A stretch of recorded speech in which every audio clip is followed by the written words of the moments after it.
go. All right, that's always cool when they hit it like that. So I was actually just throwing this swim bait here. That's a decent fish. I was throwing this swim bait here on a 1/4 ounce jig, and I just downsized to an 1/8 ounce just to slow the drop speed a little bit and kind of hang that bait in front of their face. And it finally did end up working. Ooh, there we go. Gorgeous fish. As you can see, that one took the swim bait. Different plastic offering right there. Got the gold head and just kind of a natural minnow colored swim bait. Beautiful fish. Awesome. We'll get him back. So there's a few different categories of plastics in my mind. And here's kind of how I like to break them down. So number one, you have the swim bait. I'd consider the swim bait to probably be the most popular of all the different categories, just because it catches everything. So the cool thing about swim baits is you can catch bass on them, you can catch walleye on them. We're gonna be talking about walleyes in this video, but you can catch just about anything that swims in a swim bait. And then basically, like, there's no wrong way to fish it, right? So you put it out there, and as long as that tail is kicking, you have an effective presentation, essentially. And another category of baits that I really like in the plastic lineup is I also like basically like the stick bait category. So essentially what you're looking at with the stick bait category is Ned rigs. And Ned rigs are really effective for walleyes.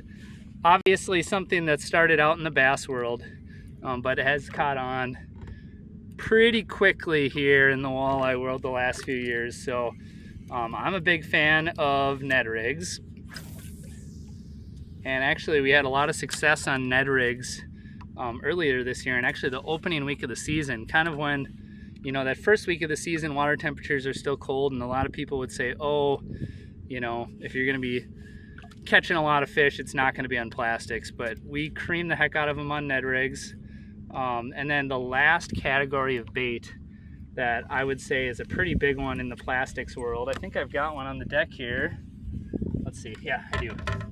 Actually, is minnow baits. So minnows are really big and popular as well. A few different ways you can fish minnow baits.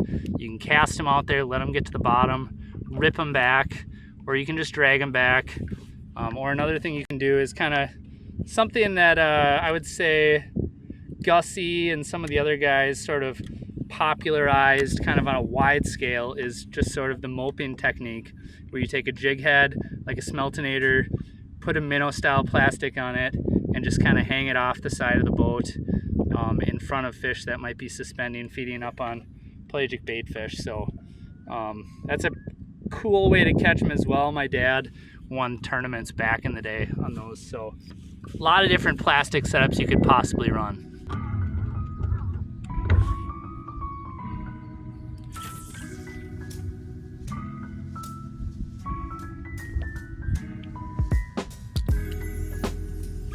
There we go. That thing just hit it right on the fall. That was cool. So I think I found a recipe that works. So one thing that was interesting is I could not buy a bite on this swim bait when I had the 1/4 ounce head, and it just fell a little bit too quickly. For whatever reason, I'm gonna flip this guy. Ooh, little bit heavy for the flip, honestly. Solid fish right there. Definitely not a giant, but good fish. Even better that it's a plastic eater. So the fish, as you could see on the scope, was just stupidly aggressive. A lot of times what I like to do is I like to cast these swim baits past the fish and then kind of work it by the fish. But that one I just dropped right on their head essentially, and that thing just came up and crushed it before I even had the chance to do anything. So when they're biting like that, you can't complain about it. And the thing is you could make the argument, oh man, like that fish just came up and creamed it. That was a stupid fish. You could have caught that fish on anything.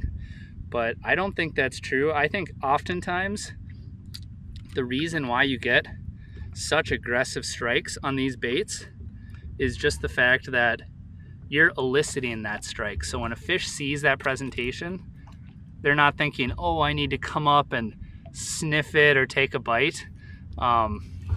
Just gently put my lips on it. When they're looking at that, they say, oh my word, I need to attack that bait if I want to eat it. So that's what I think is, that is one of the reasons why I think plastics really shine, is just because those fish feel like they really have to come in and crack it.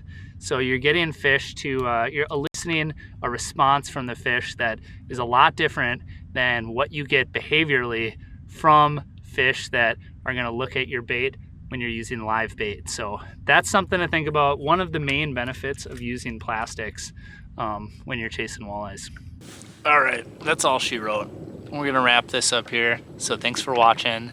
If you enjoyed this video, I think you're really gonna like this drop shot video I did. I'll put it right here. That's just some of my tips and thoughts on drop shot fishing. Drop shot fishing is ridiculous and you need to add it to your arsenal.